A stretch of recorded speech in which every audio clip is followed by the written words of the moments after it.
Well, President Biden signed the debt ceiling bill into law over the weekend. Congress approved the measure after weeks of tense negotiations and just days before the country faced the risk of defaulting on its debt for the first time in history. No one got everything they wanted, but the American people got what they needed. Not all lawmakers are satisfied with the deal, including New York Republican Congressman George Santos. He joins us from D.C. this morning. How you doing? How are you doing, ladies? Thank you for having me on. So you voted against the bill, and you and Congressman McCarthy are on pretty good terms. What's up with that? Well, Rosanna, here's the reality. This isn't about my relationship with the Speaker. I have immense respect for the Speaker. I think he's done a fantastic job as the leader of our party here in D.C., and he's doing the best job he can with divided government. When it came down to it, though, for me, I just couldn't bring myself to signing a blank check for Joe Biden for the next, 14 months or so that's left of this term in presidency, all the way until January of 2025. It didn't sound right. It's not why the American people sent me here. Quite frankly, it's not what I campaigned on as far as fiscal responsibility.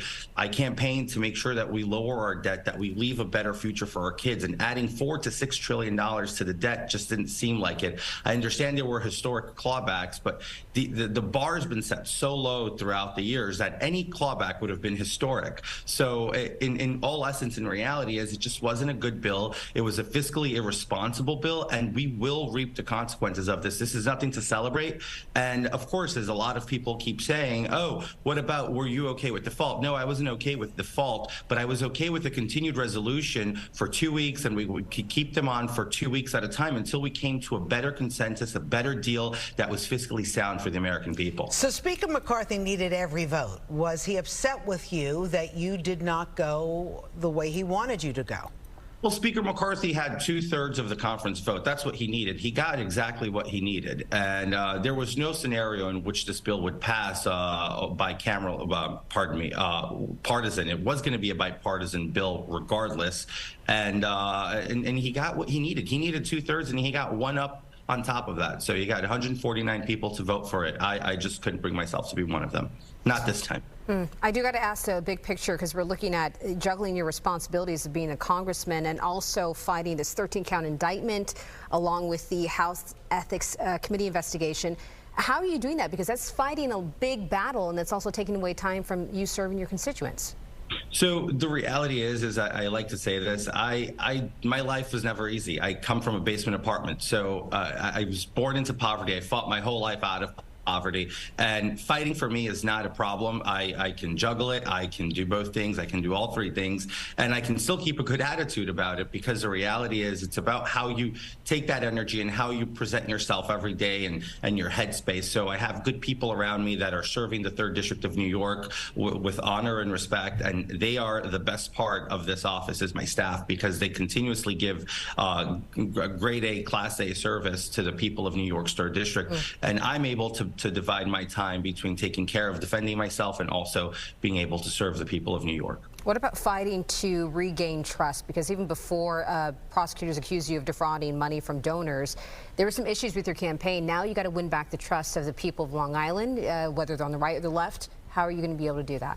Well, the reality is I've said this from the beginning. Judge me by the work that I do in this body, not about all the other noise out there. I will fight hard to defend myself out there, but I do want to be judged by the work that I do within this body and how I serve the people of the 3rd District and the kind of legislation I vote for. And if I stay true to the messages that I said in the campaign, and so far I've been 100% truthful as to everything that I would do while sitting in Congress. I have voted such way. I had voted in the way that that represents the district and the exact change that they wanted from 22 years of Democrat representation. They finally have a true conservative on Long Island voting hardline conservative values, specifically on the fiscal front. Would you ever take a plea bargain with the feds after that 13-count indictment? Rosanna, it would be irresponsible and legal malpractice to get into the weeds and details of anything, but I will not answer you that question.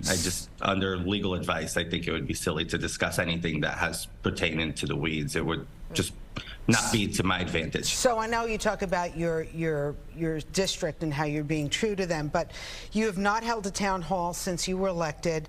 You even missed the Little Neck Douglaston Memorial Day Parade, which is the biggest parade in your district. Where have you been, and where's your public schedule in your district?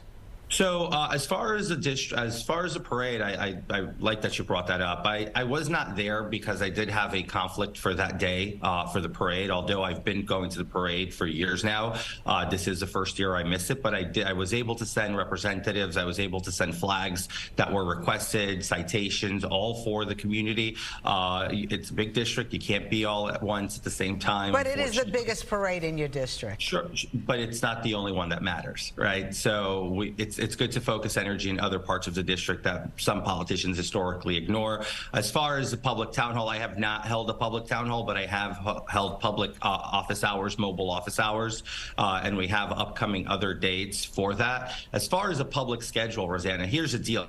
Last time we did this, we put up a public schedule, and we got a lot of constituents to come in. I sat and spoke with about 42 constituents who showed up and wanted to talk during that very brief 5-hour mobile office hours. But there's always the circus of the media trying to make a big deal of something that's really not a story. So we try to limit the amount of the public schedule just to make sure that we're not intimidating the constituency by having the media around something that's, well, the media is trying to get to the truth, right? And it just seems like every 5 minutes there's something up with you and your office. Derek Myers, who is a former aide, is now accusing you of sexual harassment and paying to get that job. So let's clear this out very quick. He was never a former aide. He came into the office to interview for a job, interviewed for that job, on his own accord, stayed for half of the day and showed up the next day to do paperwork. Once he was doing paperwork, he decided to stay the remaining of that day. And then we asked him not to come back in until the paperwork was processed and until everything was checked. So it seems like this individual had a whole lot to say for a whole day and a half, assumed by him on a recording that he said would be a smoking gun, that really was an above board and beyond reproach conversation with him of when we decided not to hire him. Now, I don't know of his dealings with my former staff, with my staff, and his dealings. That's something just came out last week. I can't comment on that, obviously, but I am looking into it. And as far as sexual harassment, it couldn't be the furthest thing from the truth. It's actually a dishonor and a disservice to victims of real sexual harassment, especially when the OCE, the Office of Congressional Ethics, found and recommended to the Ethics Committee that investigation be dropped because there was enough exculpatory evidence proving it to be false, along with other claims that he's made publicly that are blatantly false. And even I know. Well, you can relate to that, Congressman. I understand, but the reality is you guys can try to say that in any other way, but the reality is this is just another opportunity here that the media, instead of looking and trying to look into what is de facto going on when it pertains to this individual, you guys continue to give him credibility when his credibility has been dismissed. People could say that about you as well. Your credibility is at issue, and lots of people in your district are not supporting you. How is the fundraising going for your re-election? I'll let you see the fundraising numbers on June 15 when they come out, and then maybe you can change your mind as far as support goes. Will you be doing anything for Pride Month? Look, I've never been a really big Pride Month supporter. I have pride in this flag right behind me, the American flag. I don't believe in all the other stuff out there. Just because I'm gay doesn't mean I need to be in with the program and the agenda of the Rainbow Mafia, as I call them. Okay, Congressman George Santos, thank you so much for being on Good Day. Thank you, ladies.